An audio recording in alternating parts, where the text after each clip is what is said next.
This time on GeekPod Blue. I just saw snow. There can't be snow yet. Not yet, please. No snow. No snow. Warning, station is now in code blue.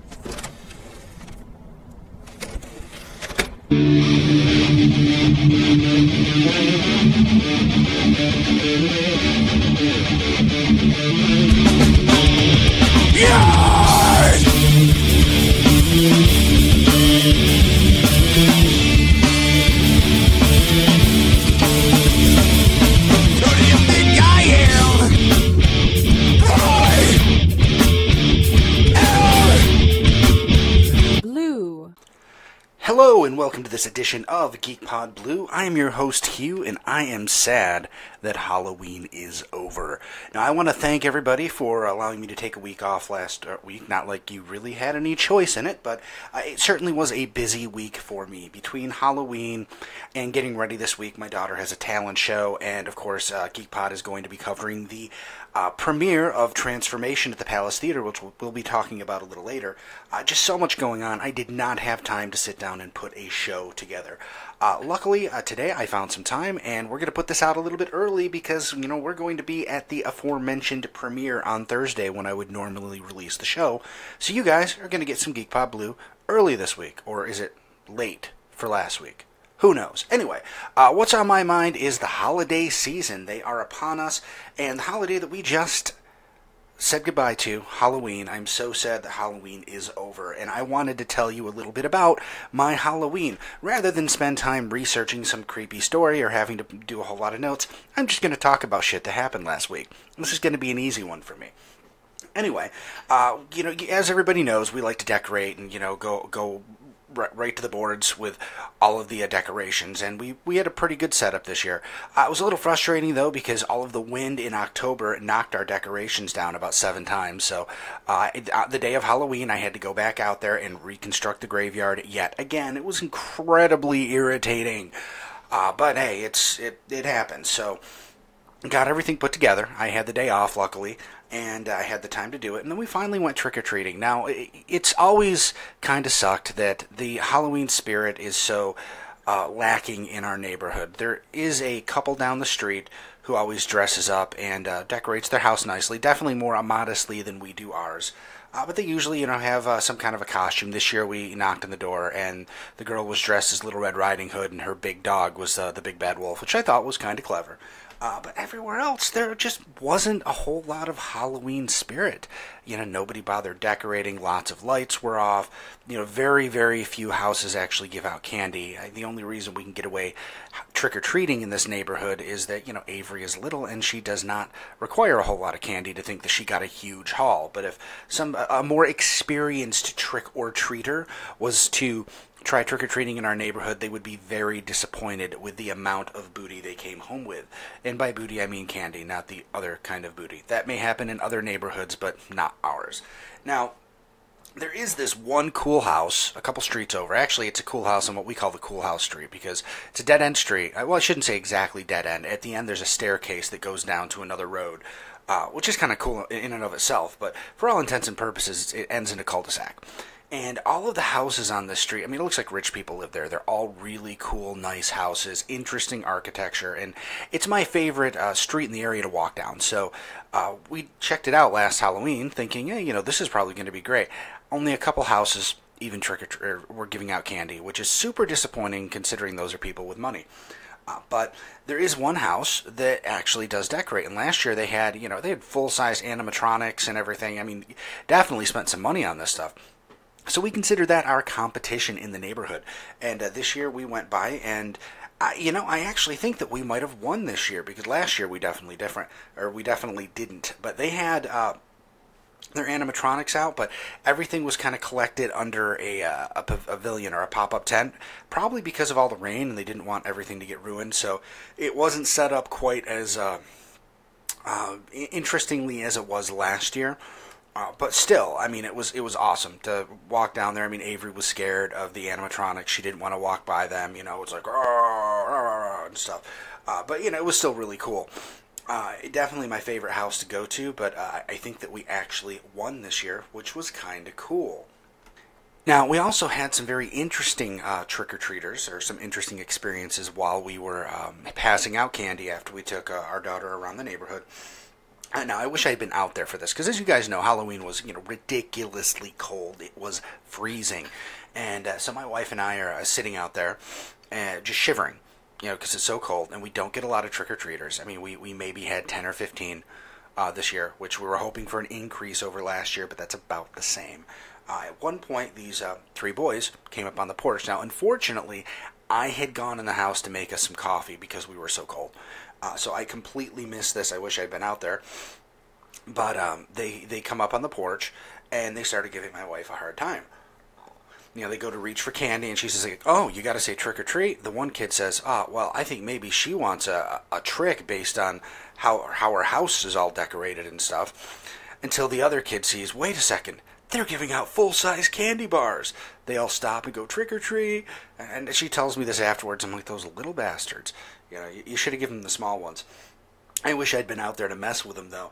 The other one that really stood out for me, at least, was we had a mother and daughter coming up to the porch, and the little girl, she was probably 3 or 4, I don't know, comes up the steps really slowly. She's scared. I mean, we've got creepy, scary decorations all over the place, and I can certainly understand why she did not want to come on our porch, but I can see her from where I'm standing, because Damara's in a chair in front of me. I'm standing off to the side, so I can see the little girl, but she can't see me yet.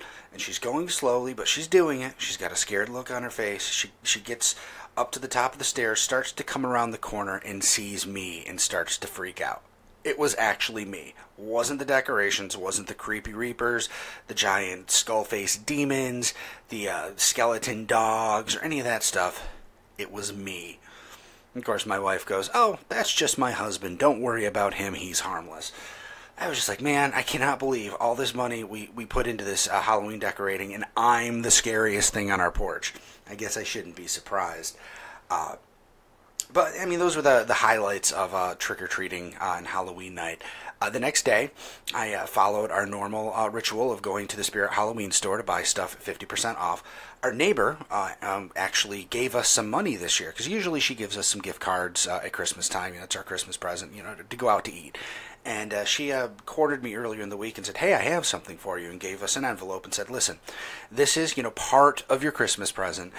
Since I know you guys, love to spend money on Halloween decorations, I tried to go to the Halloween store to get a gift certificate, but there was too many people there. So here, this money is for you to buy decorations the day after Halloween, which I thought was incredibly nice, and certainly she's clearly paying attention, so that's nice as well. So I did go to Spirit the day after, and spent probably more money than I should have, mostly because I have a credit card that allows me to spend money I don't have. We picked up some really cool stuff. I don't know if I want to. Well, I can spoil the surprise. Got some basement doors that have like hands coming out of them, and the thing shakes, and there's things growling in there, and there's lights, and it hooks up to your fog machine, which is pretty cool. Got a life-size zombie girl, which might go well with our zombie baby. We're thinking about doing a family theme on the front lawn next year with some graves dug up and mother and baby zombies out there. Got this giant spider. Actually, there's a story behind the giant spider. So, I'm picking out all this stuff. And remember, it's 50% off, so I'm getting an incredibly good deal on this stuff. And I walk by and I see this gigantic fuzzy brown spider. Now, when I say gigantic, I mean it's 3-4 feet across. I mean, it's huge. The body of it's plush. It's like super soft. I mean, this thing is big enough to be a pillow. You could sleep on it. But it has these giant legs that have, wires in them, so it can actually be posed and looking up. And the face looks like it might light up or something, and there is a battery compartment in it. We're not sure exactly what it does, because there were no batteries in it. But, I'm like, wow, this thing's really cool, but there's no price tag on it. It's not in a box. There's nothing written on it. I'm like, yeah, I don't know. Well, finally I go up and I'm like, listen, can you tell me how much that thing is? They start looking for it. They can't find it. So they call one of the other people over, and they're like, oh, yeah, wait, I think I know where that is. And they look it up, and they finally find a price for me. But the person that they called over, now I don't know this person's name, but she works at Spirit every single year. We see her every year we go there. And she's like, oh, my God, I've been wanting to buy him, but my fiance won't let me spend the money. He's been here since day one, and no one has bought him. Now, that really surprised me because this thing is super cool. It's going to be like the centerpiece of our porch setup next year. But she's like, his name is Terror, and I just want to make sure he's going to a good home. I was like, well, yeah. I mean, I showed him, everyone there, pictures of our Halloween setup. Clearly, we put a lot of time and effort into this. But they were so nice. They actually helped me carry stuff out to the car, and the girl that was so enamored with my new giant spider actually, tucked his legs under him, put him in the front seat, and got him all comfy and cozy for the ride home. So I thought that was really cute. But yeah, they're so nice there anyway. But we got a good haul, and I am definitely looking forward to Halloween next year, getting to play with some new stuff. Of course, then we had to take it down, which is never fun. Didn't get a chance to do that until Saturday because of the ridiculous weather we have here in central New York, in all of the rain and such. But yeah, we finally took everything down. It took a couple hours to do. I realized I really need to invest in more totes because I have one Halloween tote. I need like 4. So that's going to be something we're going to have to look into relatively soon. Now, kind of keeping in the Halloween theme, we did have a chance to catch It this past week. Now, if you haven't seen It, it is the adaptation of Stephen King's book It, which was adapted into a 2-part television movie years ago, which is kind of, it's a classic and everybody loves it. And I myself was concerned about them trying to update something like this. I have to say, I was pretty impressed. The only thing that I didn't like was the fact that one of the kids in the movie is also the main character, the main kid in Stranger Things, kind of doing the same thing, playing this kid as a group of kids, in the past in the 80s, except this kid is a real dick. So it was kind of jarring since we're watching Stranger Things 2 at the same time to see this kid acting this way, but. Other than that, I gotta say, well, as much as I thought, Tim Curry couldn't be followed up on, I don't feel like they even tried to, to one-up him. They went in a different direction. We certainly saw a lot more of the creepy stuff, a lot more of the horror, a lot more of Pennywise in this chapter 1 of It. To the point where it seems like a lot of ideas that they couldn't flesh out in the TV series actually made sense. Like they all float down here. I thought that was referring to something completely different, like things floating in sewer water. Turns out it's a completely different thing, and we finally get to see that in this movie. And while I hate to say it, I think that this probably is the definitive version of It. And after watching it, I don't have a problem with that as much as I thought I would. It's a really good movie. If you haven't seen it, it's still playing at a couple local theaters. You can still catch it at Destiny in the Great Northern Mall. Really, take the time and go see this movie if you can. It's definitely worth it. Now, if you remember, last week, I said that, we were going to have, a special segment, from our friend Webcam Nick, and I am starting to get a call right here, and it is our senior manhood measuring correspondent, hopefully live on the set of The Walking Dead to settle that age-old adage, who's bigger, Rick or Negan? Let's see what he has to say. Hello, I'm Webcam Nick here on The Walking Dead set. What? No, it's okay, I'm famous. No, it's okay, I'm a reporter. No, okay. They're kicking me off set. I gotta go. Okay, they're kicking me off set. All right. Yeah, I'm leaving. All right, no need to call security. Sir, put the gun down, please. All right, I'm leaving. Oh, man, Nick, the call ended. I hope you're okay. If you need any legal help, call Paul. He knows all about that stuff. It does not sound like we're going to get an answer to that question, but hey, I want to thank Nick for taking the time to go down in Georgia and do that. I'm sure the weather is much better there than it is here. Now, finally, I want to touch on a couple things. We're going to be doing some holiday-themed episodes throughout the holiday season, and if you guys have any holiday stories, holiday traditions, weird traditions that only your family does that you want to share, drop me a line. Send me an email to geekpodblue@gmail.com. Make sure you reference in the subject line holiday or something to differentiate the email from the normal letters so that I don't just read it on the air during the letter segment, which I may do with them anyway. I don't know. But Yeah, make sure I understand that they're for the holiday ones so that I don't get things mixed up. The other thing I want to bring up is what we talked about earlier in the show. GeekPod is going to be at the premiere of Brian Hewitt's Transformation at the Palace Theater on November 9th at 7 p.m. Now, tickets are available at the door. They're not expensive. There's going to be a cash bar. There's going to be vendors. Get there early so you can, check some of that stuff out. This is going to be a fun time, guys. This is a local filmmaker who has combined forces with some other local filmmakers to create something that I'm told is amazing. Now, even though I've done some interviews with those guys and I've been trying to promote it, I have not seen the movie yet, so I'm going into this blind as well. I am super excited to see what this movie has to offer because I've only heard good things. And we want to see you there. So please, take the time, come down Thursday night, let's support our local filmmaking industry and just be entertained. I mean, if you'll spend money to go see it, why not spend some money to go see Transformation? But hey, I think that we really need to start banding together and supporting these local filmmakers because there's some cool stuff coming out of this area. Let's maybe push this stuff out. Who knows? Maybe some of these filmmakers are going to be on a national level someday and you can say, yeah, I remember Brian Hewitt when he was just making small films in Syracuse, So yeah, I'm glad I was there to support him, and now I can watch him while he's making, Avengers 17. Who knows? Anyway, it's time for some news for your ears.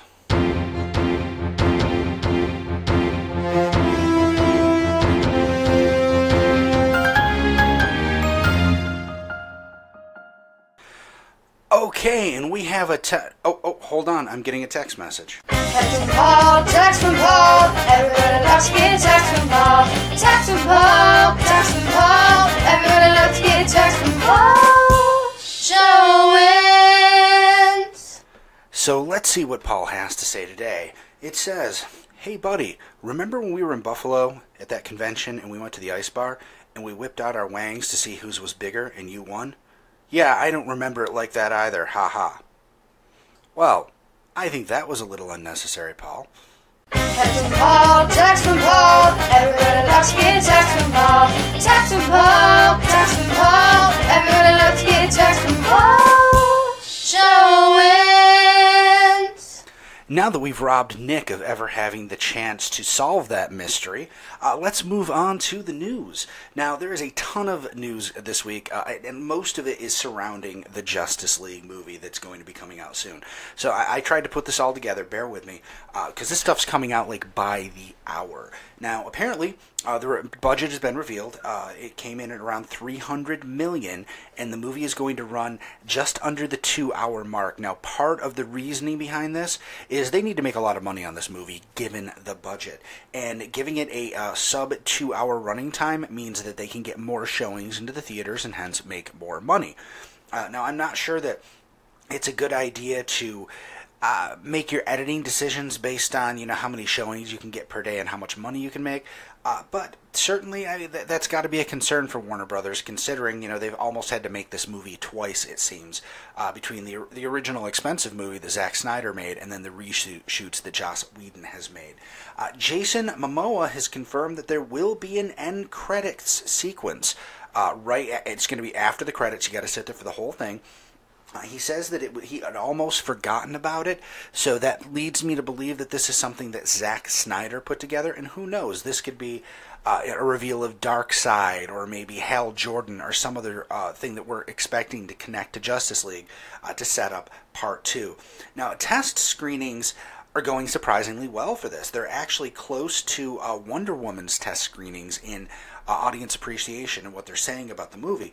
Now, some movie critics who have seen the movie have, they can't really talk about it too much, but someone has come forward and said Ezra Miller's Flash is a standout in this movie, but Steppenwolf is not. Steppenwolf is apparently a little disappointing, and a lot of people wondered why they would have chosen Steppenwolf as the main character for the first Justice League movie. It is a little bit underwhelming. It was in concept, and it sounds like it might be on screen, but there's going to be so much going on screen anyway. I don't necessarily know that you need your bad guy in this movie to be the focus and to be the biggest thing in the movie. I mean, there's going to be so much going on anyway. As long as they have minions that can put up a good fight and we get to see the Justice League fight together, that's pretty much what people are tuning in for anyway. Now, it appears that they are looking for a director for Flashpoint. They have not locked anything down because they're still kind of wary on if it's going to be made. Now, this all really depends on whether or not Justice League is a hit. If Justice League is a hit, they're going to go forward with the Flashpoint storyline as Flash's standalone movie. If it is not a hit, they may still do it, but they're going to kind of tone it back, less cameos, and have it be a Flash-centered story. Now, interestingly enough, there's a few little nuggets that came out of this. Ezra Miller is apparently pulling really hard for Jeffrey Dean Morgan to play Batman in Flashpoint, because in the Flashpoint universe, things were kind of flipped around. Bruce Wayne's the one that died, and his father, Thomas Wayne, is who became Batman. Since Jeffrey Dean Morgan played Thomas Wayne in the current movie series, it only makes sense that he would be Batman. Interestingly enough, it is his wife, Martha Wayne, who becomes the Joker in that continuity. So it would be interesting to see Lauren Cohan pull that off. Another confusing and puzzling little tidbit of information came out is that when asked how Superman is going to come back to life, Henry Cavill referenced the Rebirth comics. Now, if you guys know your comics continuity, Flashpoint happened. It kind of changed history. There was a period of time, the New 52, where things were different, and then Rebirth kind of brought things back to a head, where the New 52 Superman died and was replaced by the original continuity Superman, who was married to Lois Lane and had a son, and all these things that would have happened or some that did and some that would have happened in the original continuity. Now, by referring to that, saying that, Superman's rebirth could be related to Flashpoint, it kind of makes me wonder if the version of Superman we're going to see show up in Justice League is some different continuity version. I mean, that would be a crazy, crazy thing to do, considering we haven't seen that continuity. But man, who knows? I mean, Warner Brothers is not always making the best decisions when it comes to this kind of stuff, so we're really just going to have to wait and see what happens. Moving on from that, Disney may or may not be buying Fox Film Division. Now, depending on who you talk to, some say that the talks were real, but they've stalled. Others say things are still ongoing. But there's a lot of hubbub in Hollywood about the fact that, it looks like Fox wants to sell off its movie division. If Disney was to purchase that, that would mean they would finally have control of the X-Men again. Now, the TV station and Fox Sports and News and all that would remain with Fox, but how exciting would that be for Marvel to finally regain the rights to the X-Men?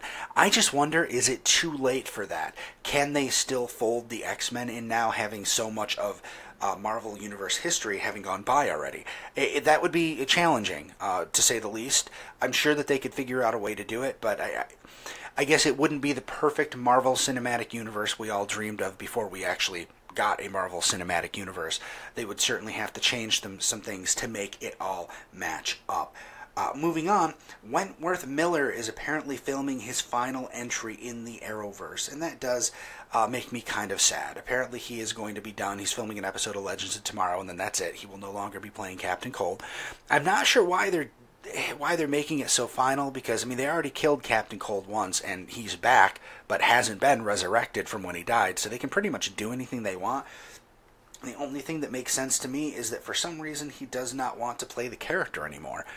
To make it so final, because every year we generally see him pop up in something. For him to come out and say, yeah, this is the last time, it sounds like he's just doesn't want to play the character anymore, which is kind of sad, because he's done an excellent job, and we certainly wish him well on all of his future endeavors. Thor has had a massive $120 million debut weekend. Thor Ragnarok has exceeded all expectations. The reviews are through the roof. People are saying it's absolutely hilarious. I'm just, excited that it's doing well. It looks like a fun movie. I can't wait to see it. And this brings the entire Marvel Cinematic Universe as a franchise over the $5 billion mark. Only franchise ever to do that. Now, if you want to compare apples to apples, you could say, that's bigger than Star Wars. That's bigger than Lord of the Rings. But it's also over a ton more movies. So, while it certainly still counts as a record, you have to think about how many movies they've made so far, and certainly it was going to cross that line at some point regardless. Now, apparently Disney is looking at another Star Wars trilogy using some of the same characters that we're currently seeing. I think that's actually a great idea.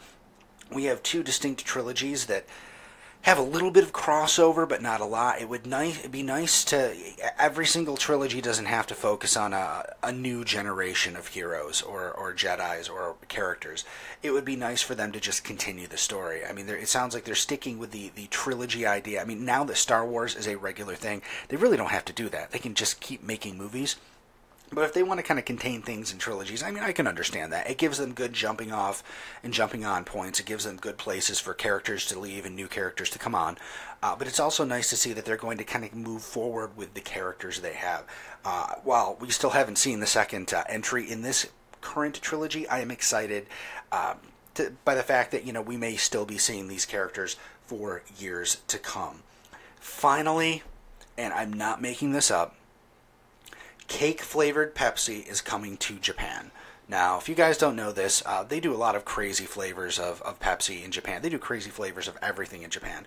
And this year's special holiday flavor is going to be cake-flavored Pepsi. Now, if you happen to find yourself in the land of the rising sun, sometime after November 21st, this cake-flavored Pepsi will be available for you to purchase and try out.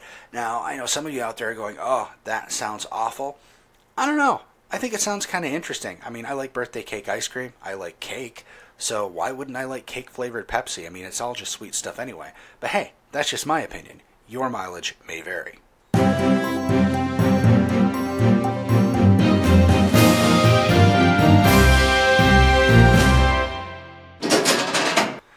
And that means it is time for the GeekPod Blue mailbox. Now, there is only one letter in the mailbox, and it's actually from last week. I did not reach out via Twitter to remind everybody, just because this episode is going out early because of other engagements that I have later this week.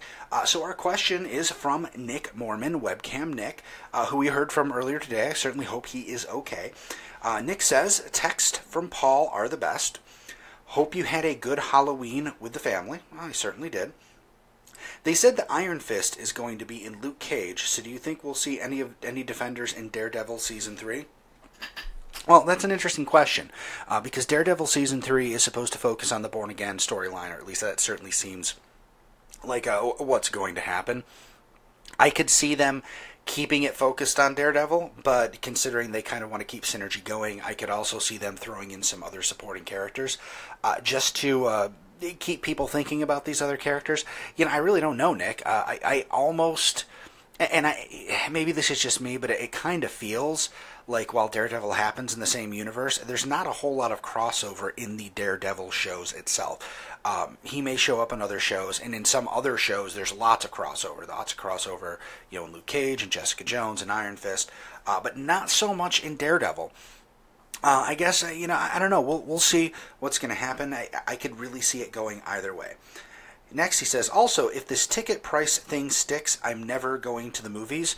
That would be one way to stop them from doing it. I have a bad feeling, though, that people will just suck it up, because that's why things go up. Prices go up. We say we won't pay them. We pay them because we want things, and because we want things, prices go up. It's the cycle, not the cycle of life. It's the cycle of sucking the life out of our wallets. So are you ready to see Thor 3? I'm excited to see this 3-part Hulk story. I am. I have not had a chance to see Ragnarok yet. I like the idea. Now, that kind of calls back to how Mark Ruffalo has said they kind of have a 3-part Hulk story that unfolds over the next 3 Marvel movies.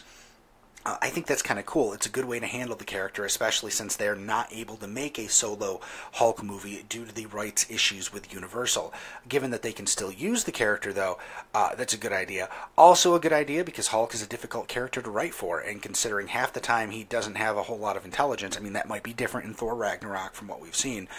But I think that he works, I don't want to say he works better as a supporting character, but I think he works better as a co-starring character, at least in my opinion.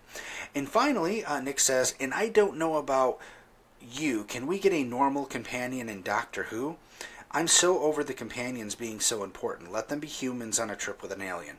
Well, yeah, I have to agree with that, Nick. It certainly does get irritating that it's always, the girl who waited or the girl who whatever. I mean, they're always important. And yeah, I mean, that Doctor Who always used to be just a normal human being or a normal alien. It doesn't matter, but they were just a normal person on a ride with an alien going through time and space. I would like to see the next series focus more on the story and the Doctor and not on the companion somehow being special. Because while the Doctor certainly has great luck, you can't tell me every person he runs across is special in some way. In fact, I recall Doctor Who saying that the most important thing in the universe is an ordinary human being. It's about time we start seeing some of that, in my opinion. And given that the next Doctor is going to be a woman, there's going to be enough interesting stuff going on and enough adjusting to a new status quo. I don't think we need, we've seen, there's going to be an older male companion now. It doesn't have to be, the guy who wouldn't wait, or the guy who could drink 17 beers in 4 minutes, or whatever. He doesn't have to be special. He just has to be a guy, a window for the viewer into the universe of the Doctor. Thank you very much for your letter, Nick. I appreciate you writing in. Next week, hopefully everything's going to be back to normal, so please, send your letters into geekpodblue@gmail.com, and that's going to wrap things up. I'm all done. I got nothing else, so make sure you tune in next week when we're going to talk about frozen turkey bowling. Till then, tuck and roll, kids. GeekPod Blue is a GeekPod Network production. Executive producers Paul Showens and Hugh Allen. Concept created by Paul Showens and Hugh Allen. Intro is Opportunity by Jamus Breed. Closing is Bucket by Jamus Breed. Both licensed for use by Dennis Johnston. Want to help the show? Leave a 5-star rating on iTunes. GeekPod can be reached at contribute@geekpod.com or send us a tweet at GeekPod. That's G33kpod. You can also find GeekPod on Facebook and Instagram. G33kpod. That's G33kpod.